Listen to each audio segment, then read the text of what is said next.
Visual spatial skills help children track objects in space by telling how far they are from each other and from themselves. You use this skill every day when moving along corridors without bumping into people, merging into traffic, or following the directions on a map. Activities such as building with Lego and blocks, completing patterns, describing the position of an object, or doing a drawing from a verbal prompt all develop spatial awareness. And this skill is important for understanding the placement of numbers in mathematics and discriminating between the shape of letters and numbers such as B, D, P, and Q, and 6 and 9 that take on a different meaning when rotated in space. Visual spatial skills also use gross motor movements that include batting a ball to promote hand-eye coordination and kicking a ball to promote foot-eye coordination. A sense of rhythm and sequence can be promoted through dance, hopscotch, clapping to rhythms, copying fast and slow movements, and counting claps, steps, or jumps. These skills promote the ability to copy sequences and are relevant to maths, helps develop phonological awareness, and seeing patterns when reading.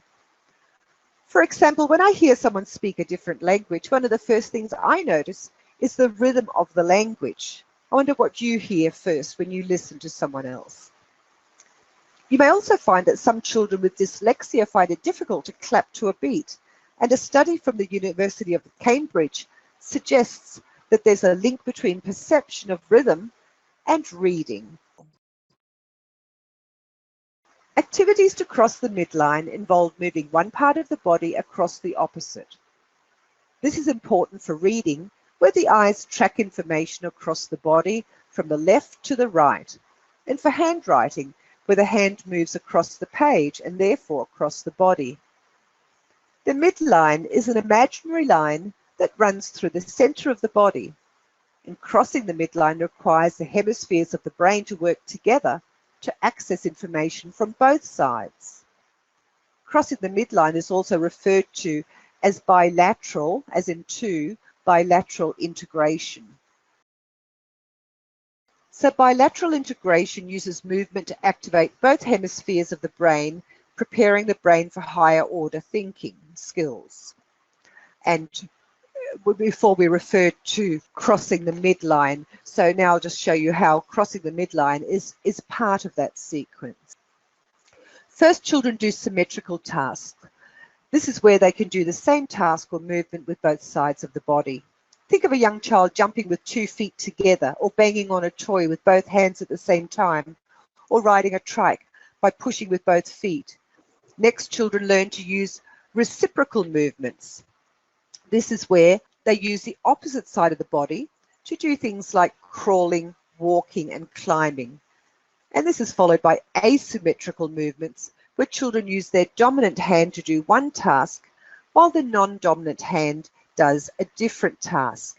Think of a child writing. They write with one hand and hold the paper with the other.